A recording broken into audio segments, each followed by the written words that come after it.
So today we're going to cover the floss spelling pattern. I know.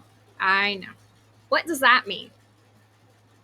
So when we're talking about the spelling pattern, we use the word floss to help us remember the spelling pattern that says when one syllable words end in consonants F, L, S, or Z, that we will typically double those letters up. So remember, a syllable is a sound or a set of sounds organized around a vowel. Think about A, E, I, O, and U. Floss, as a word, follows this pattern, ending with two S's.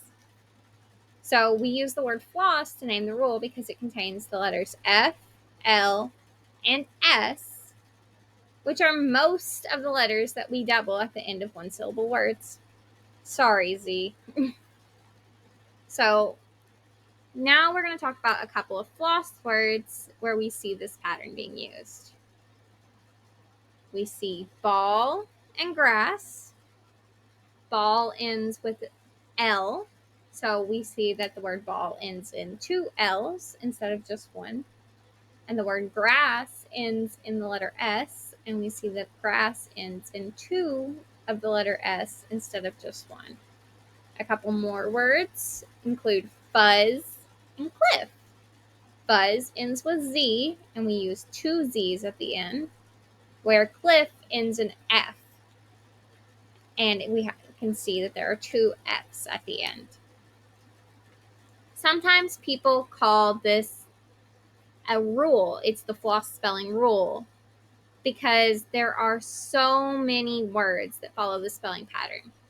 But as I'm going to show you next, there are lots of words that don't double their ending consonant that end in F, L, S, and Z. A couple of those words that we've already kind of went over. Oh, excuse me. Word bus, which only has one S at the end, and pal, which only has one L at the end. So while we talk about floss as a spelling pattern, it doesn't always happen.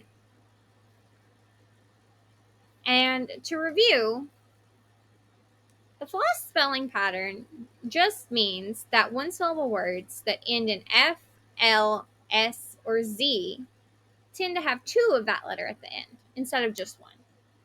It doesn't happen every time, and it's okay if you don't feel like you're completely sure when to use two letters at the end of the word and when you just use one when we're talking about words that end F, L, S, or Z.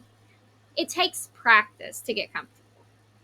But I hope after watching this video, you have a little bit better of an idea about what letters and kinds of words that might be affected by the floss spelling pattern. And I hope that going forward, this video is a tool that you can use if you need help. With that said, see you soon.